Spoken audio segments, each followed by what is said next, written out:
Gusto mo bang matuto mag-invest sa stocks? If you are really interested to know, is stock investing for you and for me? Tune in, don't tune out! Videos that will make you wealthy and debt-free.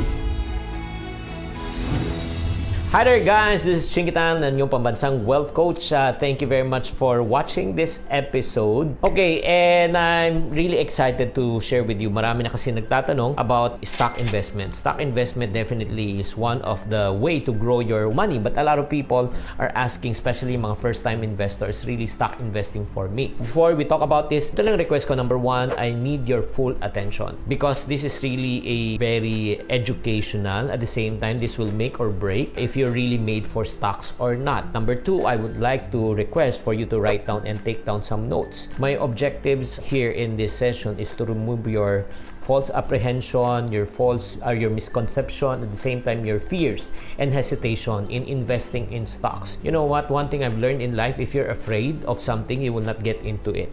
Right? If you're afraid of the dark, there's darkness inside the room, you won't get into that room. And likewise, if you're afraid of what? Swimming because you're afraid of drowning because you don't know how to swim, you will never swim.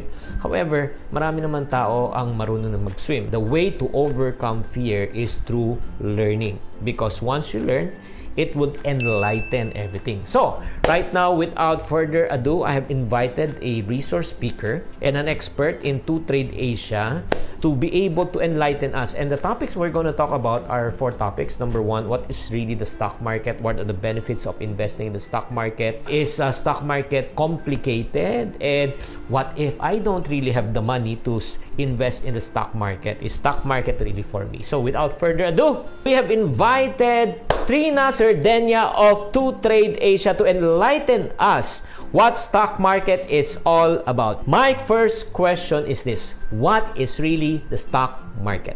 Please enlighten us. If we break down the word stock market, stock just means ownership in companies. Market, yan yung bilihan at bentahan ng mga produkto. So the stock market is where you buy and sell ownership in companies. This is also the market where you can be a part owner of companies like Jollibee, BDO, San Miguel, and many more kapag binili mo yung shares nila.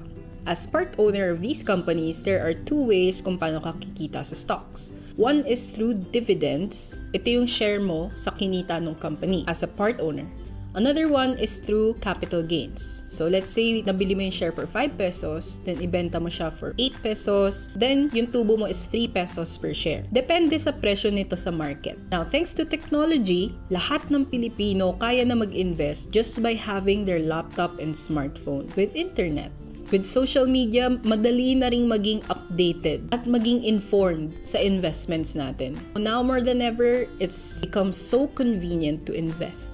Okay, so right now, I do understand. Okay, let's make a recap. Number 1, getting into stocks is just like buying a share or being a part owner of a company. Instead of you starting the fast food, the electricity company, kasama ka na, di ba? Like for example, kaya nga pag pumasok ka sa isang fast food, sinasabi, medyo bastos yung guard. Sabi mo, hindi mo ba alam that I have 1 share of this company? Sumagot naman sa'yo yung guardian. I have 2 shares. Di mas malaki siya yung boss. And then the way that we can earn are 2 ways pala. Just like what was mentioned. Number 1, you can earn through what we call as dividends. When you say dividends, the company declares income and then they will also return the income that they earn to the stockholders. And the number 2, capital gains. When you say capital gains, you buy it at 1 peso and then it increased to 2 peso. You made a profit of 1 peso per share. So 2 ways pala to earn.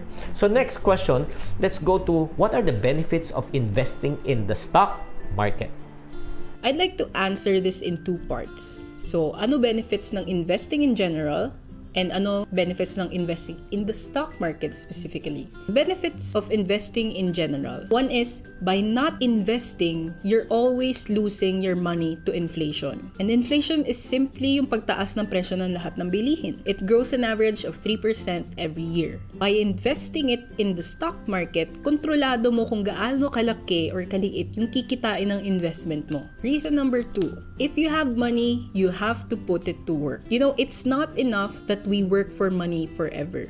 By investing, you can make your money work for you. And this is a great way to fast-track your financial goals. So by not investing, you're already losing. And when you invest, you can be a winner. Oh, so there you have it. Ang dami palang mga ang kagandahan ng mga benefits. Number one, it yields higher interest compared to the bank. Kasi sa bangko talaga limited lang, pero this one actually unlimited, no? Then number two, ang kagandahan dito is the money at work, okay? You earn income from passive income, not from your day job, di ba? Kasi sa totoo lang, ang kagandahan kasi ng money at work and man at work. Okay, let me explain. Man at work, you get paid when you work. Money at work, even if you stop working, you still get paid. So, anong mas maganda? Siya, definitely money at work. So, through investment, through the stock. Then, right now, let's ask naman the question, why specifically of all investment, why the stock market?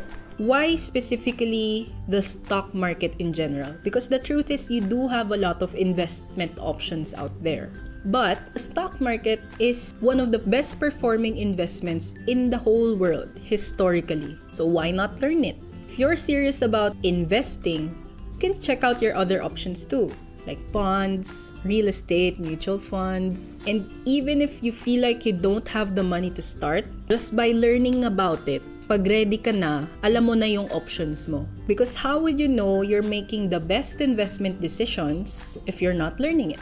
Another benefit of investing in stocks is dito protektado ka. You're protected and you have rights. The stock market, you're basically investing in well-managed corporations. Pure Gold, Globe Telecom, Ayala Land, to name a few. These companies follow strict regulation to ensure fairness and transparency to their investors. Lahat ng investment to some extent merong risk, but hindi kasama dito ang risk na ma-scam ka. And lastly, which we feel may be often taken for granted, is investing in stocks is very easy to convert to cash. In other words, it's very liquid. Unlike other investment options na tied to a contract ka, investing in stocks is almost as good as cash. You can easily withdraw your money using your online stockbroker, and up to 3 days, nasa bank account mo na ulit yung money mo. And speaking of risk, when we hear the word risk, instantly, parang feel natin nakakatakot. But you're investing in businesses, and running a business has risks. And the truth is, wala namang yumayaman na hindi nagtitake ng risk.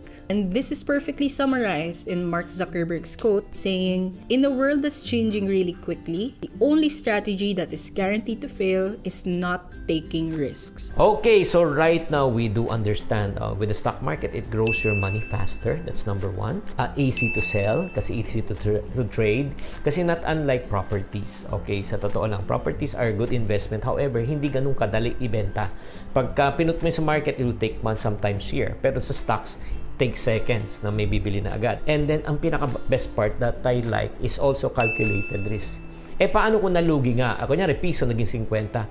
Technically, ang tawag po natin dyan is paper loss. So, all you need to do is just wait. No? Stock market, honestly, if I look at it from an outsider's perspective, it's a waiting game. Kung gusto mo talaga manalo talaga sa stock market, ang sinabi ni Warren Buffett, it's transferring of money from the impatient people to the patient people. Okay? Kung impatient ka, hindi ka pwede talaga sa stock. Oo. Pero pag patient ka, panalo ka sa stock. Let's go on to the next question naman. How about for those people naman who feels that this one is too complicated? Ano kaya sagot? So imagine entering a classroom, tapos puro numbers and jargons makikita mo sa blackboard. Siyempre, pag nakita mo punong-puno na siya ng numbers, may intimidate ka talaga. And akalain mo complicated. But kung daanan mo siya one step at a time, marirealize mo na kaya mo naman pala siya intindihin. And the good news is our free webinars are designed to teach you step by step how to make your first investment in a fun and simple way. Di ba parang sa palengke, nagsisimula tayo sa anong bibilhin ko. Then titignan mo, maganda ba yung quality ng bibilhin mo. Then next, we check the price. Mahal ba ito o mura? Siyempre, gusto mo siya bilhin kapag mura siya. Hindi yung bibili mo siya kung kailan siya mahal. It's the same principle, pero ang binibili mo dito ay ownership or shares ng isang kumpanya. In the free Learn to Trade webinar, tuturuan ka rin namin kung paano bumili at magbenta sa platform at kung paano i-manage ang risk. So guys, no, kung titingnan po natin is complicated siya pag hindi mo naintindihan, pero pag naintindihan mo, hindi na siya complicated. That's the reason why, ladies and gentlemen, one rule when it comes to investment: never invest in something that you do not understand, no matter how profitable it may be. Kahit malaki ang pwede mong pagkakitaan, pag hindi mo naintindihan, huwag mong pasukan. Pag-aralan mo muna. Guys, if you have reached this point, congratulations! Nako, meron pa tayong a few pointers, pero I'm sure this will be worth your time. Alam ko, medyo mahaba-haba na ito, pero bear with me. And paano na yan? May mga nagtatanong, Mang Chinkee, wala naman talaga akong pera pang-invest Okay, paano mo masasagot yan? You know, as long as you have a source of income at hindi lahat napupunta sa necessities or things you need to survive, then you have the money to invest. It's okay to start small. Magtabi ka lang for investments and you get to decide how much. But remember, investing is a way of paying yourself first. Now, what does that mean? Paano nag-pay yourself first ang pag-invest? Now, let's say you can make 50,000 a year. And let's say kaya mong palaguin yon sa stock market ng 8% every year, which is a very, very small amount. By year 39, you would have turned that 50,000 pesos into a million. Whatever it is na pinagkakakitaan mo ngayon, you pay yourself first. Because everyone will get old. It doesn't matter how much you earn, but how much you save. And saan napupunta yung savings na yon? You pay yourself first. So investing is like planting seeds now, and this will be something your future self will be grateful for. Well, I do agree. Ultimately, once we retire, we really need money. We need funds. Diba, sa totoo lang, mahirap pag wala kang pera. I'm sure na may kakilala kayo, diba, nung nag-retire, wala. Diba? So, we need really money. And then, one of the best ways for us to retain money when we grow old is to, have what we call as a sort of investment. Diba? And stock market is one of the best alternative. So now the question is this right now. Probably you're asking, paano ba talaga mag-invest? Okay, how to start investing? So I do suggest, again, talk to the experts. Okay, you can talk to 2TRADEASIA. They will be the one guiding you. Invest in knowledge. Invest in knowledge. And the good news is, they give free training sa 2TRADEASIA. You can check them out already. Check out the website and check out their Facebook page. To know more, okay, you can just click on the video below or on top. Hanapin nyo na lang so that you can watch it. Okay? And then step 2, pag naintindihan mo na, tapos mo na yung webinar series nila, panoorin mo naman yung step-by-step process on how to open an account. Okay? On how to open an account with 2TRADEASIA.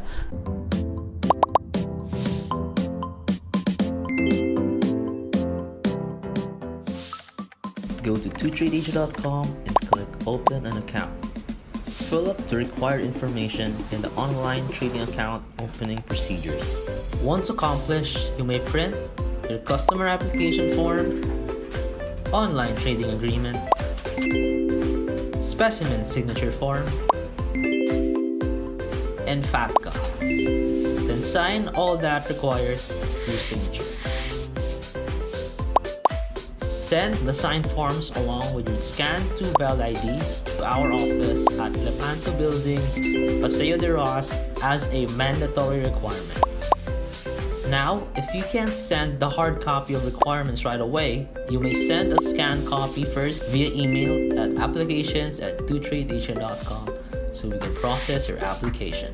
Wait for our team to reach out in 2 to 3 business days to confirm your application. Reply to our email to confirm the schedule for your 5 to 10 minute identity verification video call. Lastly, make your initial deposit and start investing and trading with us. Guys, I hope in this short session of ours that you are enlightened and we have answered already 4 of your questions. Maraming salamat to 2TRADEASIA. And then guys, ito lang at the end of the day, you will never know if you learn how to swim until such time you jump into the pool. And likewise, you will never know if the stock market is really for you until such time you start to open an account and invest. So may the Lord bless you, may the Lord enlighten you. I hope that you are empowered, excited. Alam nyo na kung ano dapat ang gawin. Again, for more information, just contact 2TRADEASIA. Maraming salamat. This is Chinkee Tan saying, to every problem, there's always a solution. If you're not part of the solution, you're part of the problem. Always think positive. Thank you for watching. If you want to keep on growing and to stay inspired, subscribe and hit the bell button to get notified.